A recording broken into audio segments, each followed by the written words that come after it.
What's going on, everybody? Welcome back to the show and welcome to 2024. This is the first video that I'm filming in the new year, and I figured the best way to look forward to a new year full of new motorcycles and cool experiences is to look back at the last year. Yeah, I know I'm late to this party, but I do want to go over a lot of the stuff that happened in 2023 because it was a pretty big year as far as motorcycles were concerned. And we're going to talk about my best bikes, my kind of disappointing motorcycles, and a lot of other stuff in between. So let's dive on in and let's have a quick fun look backwards before we start looking forwards.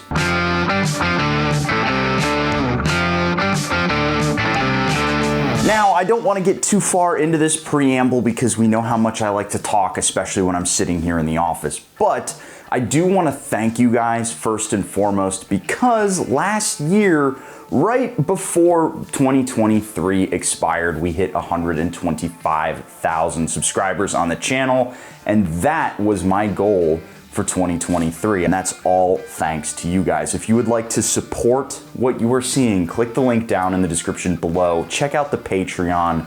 It is the best way for you to support what I'm doing. And with that, let's dive on in to the best bikes of 2023. I want to start out with a bang. So I know this is going to piss people off, but it is what it is.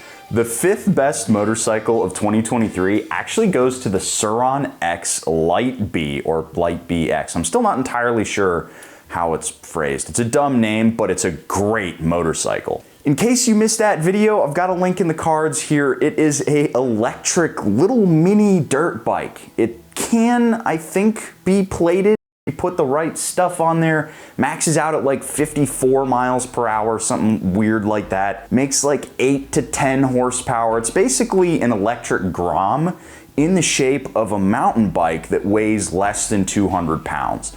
This thing is awesome, and I really recommend that anybody who is on the fence about electric motorcycles try riding something like the Sur-Ron, especially off-road, where you can just goof around with it and have fun, because that's where they really shine.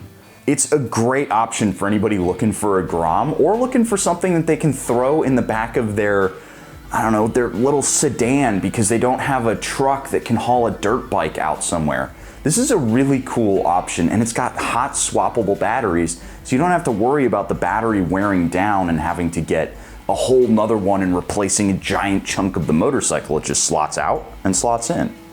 It's an awesome bike, and you really should check one out. Number 4, it's another electric bike, and this was my number 1 most anticipated electric motorcycle ever. It was the S2 Del Mar from Livewire. This thing, as soon as I saw it, as soon as I saw the price point it was going to be coming out at, I knew I had to ride one because it was going to be answering a lot of the questions that were posed about the Livewire 1, which initially came out at a staggering $30,000. I even watched Wrath of Man, the Jason Statham movie, and there's a joke about the Livewire being so expensive in that movie. It's a $28,000 motorcycle, Jan. Now, when Livewire got spun out and did its own thing, the price tag of the one dropped to like $22,900, which goes to show how expensive that Harley badge really is. But the coolest thing about the one is this is their first solo motorcycle. That obviously they're still a part of Harley Davidson. There's a ton of Harley Davidson parts on the S2, but this is the first one that they developed by themselves. And they're going to be doubling down on this platform. It's so much fun to ride. It reminds me a lot of the FTR 1200, but with a lot narrower tank. This was the first electric motorcycle next to the Energica that just ripped the front wheel off the ground for me. It was really, really cool. It did have some downsides though. The range, I'm not gonna lie, the range on this one is rough, but as battery technology improves, I expect the range to come up. Can I ride one on the daily? No, but it has me very, very excited to see what else Livewire has in store for us. Number 3, coming in from Harley Davidson, it is the Nightster 975. I had not ridden it until I went and did that massive Harley demo day where I rode a ton of Harleys back to back to back to back to back. I rode the entire lineup that day. The people who were running the demo day were getting a little annoyed with me because I rode pretty much every single motorcycle and I was there from dawn till dusk. It was a hell of a Harley day and I left feeling very, very American. However, the best bike that I rode there, including the $50,000 CVO Limited, which was in the 120th anniversary red and had all the trimmings, the best bike there was the Nightster 975. It was fast, it handled great. It reminded me a lot of the Rebel 1100, but with more premium parts around it. Do I think that motorcycle demands a $15,000 price tag in the S package? Hell no! But if Harley can get their act together and they can start selling this bike for 11 or 12 grand, I think they're really, really gonna make the case for themselves among beginner riders again. Now, second place is gonna go to bike that wasn't in 2020, it was like a 2018 or 2016, I don't remember. It was the Ducati Pikes Peak Multistrada. Oh my God, was this bike unbelievable. It was like 160 horsepower supermoto. Holy cow, was this thing just, it was comfortable, it was fast, it sounded great, it looked great, as long as you weren't looking at the front of it. It's a super, super cool bike, and I got the chance to ride it with Whitney, and Whitney still talks about the Pikes Peak too. It's not just me. The biggest thing that it reminded me of though is how much better the Ducati V-Twin is versus their V4. I'm one of those weirdos who really does not like Ducati's new V4. I think all of the power is in the wrong place. It's at the very top of the power band, which makes sense if you're making a race bike. But the Pikes Peak, I mean, technically it is a race bike because Pikes Peak is a race, but regardless, you want the big V-Twin in an adventure bike or a sport touring bike or whatever you classify the Pikes Peak as. The 1260 Testastretta motor was a gem, and it's a crying shame that they don't make it anymore. Now, number one was difficult because I rode a lot of really awesome motorcycles. So what I've decided to do is break it down into bike of the year and my favorite bike of the year. These are different categories here. And we'll start with my favorite. And I think it's obvious for anybody who watched the coverage of the last month. It's the MT-01 from Yamaha. It's so stupid. It's so wrong, and yet it's so right. A lot of people were saying that why would I get this when I could have just gotten a Buell? It's better than a Buell. I've ridden a handful of them, and yes, the Buells are really cool and they handle really great, but something about 1700 cc's versus just the Sportster motor. Yes, it's a rotted out Sportster motor, but just a giant cruiser motor feels different. And the way the bike was structured, it's massive. It's so big, and it rumbles down the road in this way that feels so monstrous. It's so wrong, but so right. Now, while the MT-01 was my personal bike of the year, it didn't come out in 2023, so it can't be the bike of the year. And we actually have a two-way tie for the bike of the year here in 2023. And the first one comes from the first half of the year. It is the Moto Guzzi V100 Mandello. I rode the S, but I would actually recommend not getting the S because it's cheaper and it feels just as great as the one with the fancy ride-by-wire suspension. You really don't need any of that. The Mandello, I said it in the video, is basically a you motorcycle. It's what happens when a company has been dogged on by everybody saying they don't make competitive motorcycles. They don't make motorcycles that are reliable, that are gonna last, that are good for touring, that make power. Oh my God, the Moto Guzzi Grezzo 1200 cc motor doesn't even make 100 horsepower. What are you talking about? This was a debut motorcycle from Moto Guzzi to the rest of the industry. It was basically them looking at Piaggio Group and all of the advancements that Aprilia's racing team has been making and being like, I want that, I want that, I want that, I want that. We're gonna cram it into one Moto Guzzi and we're gonna make the best motorcycle we possibly can. The Moto Guzzi Mandello is an amazing motorcycle, especially for their first at bat with this kind of bike. It's liquid cooled. It still has the sideways mounted V-twin that twists in just the right way. It looks cool. The freaking arrow, the wings that come out at certain speeds that don't do a goddamn thing but look so cool. It's just one of those things that make this bike awesome. And I love that Moto Guzzi did it. I don't love that they basically just took the Mandello and put a 19-inch front end on it and called it an adventure bike for the Stelvio, but that's besides the point. If I was going to make a next step for Moto Guzzi, it's to take that motor, push the boundaries of what it can do, and make another Grezzo. Rot it out, give it as much power as you can, have it be the new Italian muscle bike. And then the second real bike of the year contender came here at the end, and it's one that's still sitting in my garage, and it goes to the CF Moto 800 NK. And I know that's gonna piss some people off, but I don't care. The CF Moto 800 NK is the result of KTM and CF Moto working together and creating a bike that is just about having fun. It's a great bike, a cheap package with everything that you need and nothing you don't. Of course, I do know that there is the advanced in other markets, but honestly, I would just get a steering stabilizer off of a 790 and I would skip the quick shifter altogether and I would just call it a day. I took the NK on track, I took it for long rides, days in the saddle. I did a ton of stuff with this motorcycle and I still have more to do with it, and it has not complained once.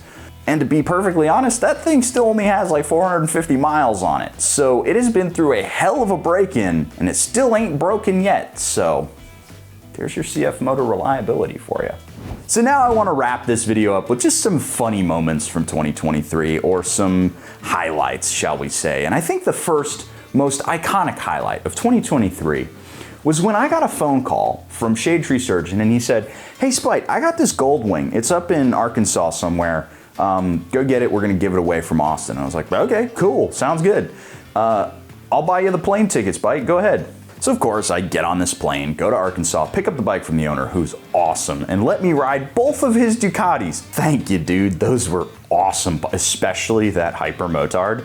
That air-cooled Hyper, holy cow. And honestly, I forgot to put it on my list. I'm pretty sure. Yeah, I only put the Ducati Pikes Peak on the list. I forgot the Hyper Motard and the other Ducati that I rode, which were both so good.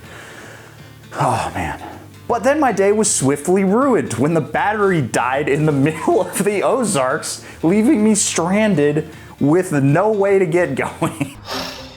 Is this where our adventure ends? Stuck in the Ozarks with the gold wing behind me? And I know a bunch of people were like, look, dude, you were on a grade, you should have just bump started it. The battery was so dead that there was nothing I could do. I could not bump start this bike to get it going. Nothing would come on.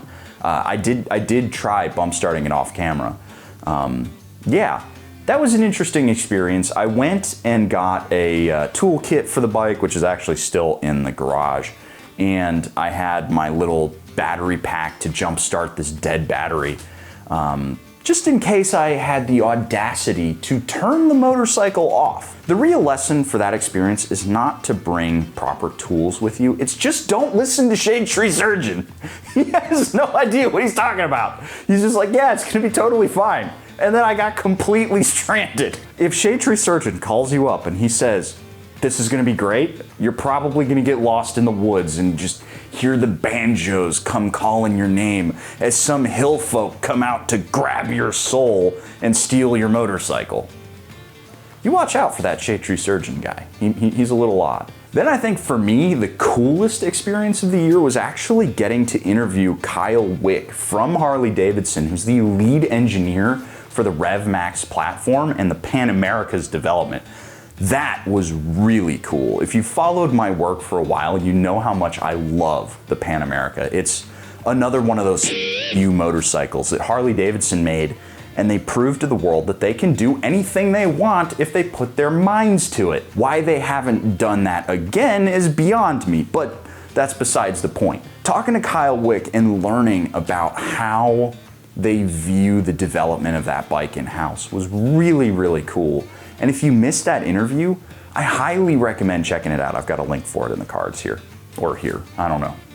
Some side of the screen, there's a card what says, click this to watch guy talk about Pan America for 20 minutes. It's very, very interesting. And if you're at all interested in the mindset of Harley Davidson, this is a great video to watch because I learned so much about how the company views its development and that RevMax is not entirely siloed away from Milwaukee 8, and there's a lot of nice nuggets there. And I tried my damnedest to get him to spill the beans on what was next, but he was too well trained. You got me that time, Kyle, if you're watching. But next time we encounter each other, I will be ready and I will find out what's next and perhaps what happened to that motorcycle, what shall not be named, but is named after a Brooklyn borough. And then last up, I just wanted to go over the dumbest purchase of the year because I bought a bunch of bikes this year. I started out with 3, I think. It was my wife's Harley, it was my Ducati, and it was my KLR, and that was it. Now there's 7 other motorcycles in the garage right now. There's a 919, there's a CBR 600 F4i, there's a VMAX, more details on that later, and there's a bunch of other loaner bikes in there, but there is one motorcycle that was officially the stupidest thing I have ever spent money on, and it was my $800 Hawk 250 that I bought off of Dork in the Road. Why I purchased this motorcycle is still beyond me. I saw Dork put up the ad and he was like, hey, I'm selling this thing for $800. And I was like, I want it. And literally that was all the thought that I put into it. I was like, me, give it to me. And he was like, okay, cool. When are you gonna come and get it? And I was like, I have to go get this damn bike. And I looked into how to actually get that motorcycle there, and there was only one good way to do it, and that was for me to go from Austin to Colorado, up to Sturgis for Get On MotoFest, down back to Colorado to film some stuff with Josh, then over to Oregon, in all this in my van, by the way, and then drive back to Texas. I spent more in gasoline buying this motorcycle than I did to actually buy the damn bike. Oh my God. Oh, that Hawk is such a dumb bike, and I still haven't really ridden it, honestly. I just got it back to work and I made the videos and then it's been parked.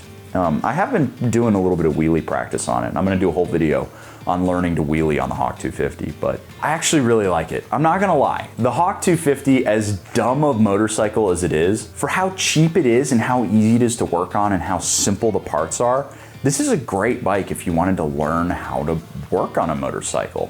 It's so risk-free and there's so much information about the CG motors that, I don't know, you can just kind of have some fun. And at the end of the day, that's all I'm trying to do here with bikes is have some fun. And hopefully you guys enjoyed 2023. And I'm gonna tell you right now, we have some badass projects coming for 2024. I've got a lot of goals here for the channel. I'd like to get up to 3 videos a week.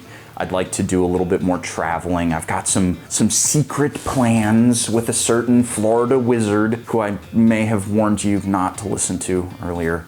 I don't know what I'm getting myself into here. I also have a 4-cylinder Yamaha in the garage that doesn't work that I bought for $700. And yet somehow that is not the dumbest purchase of 2023.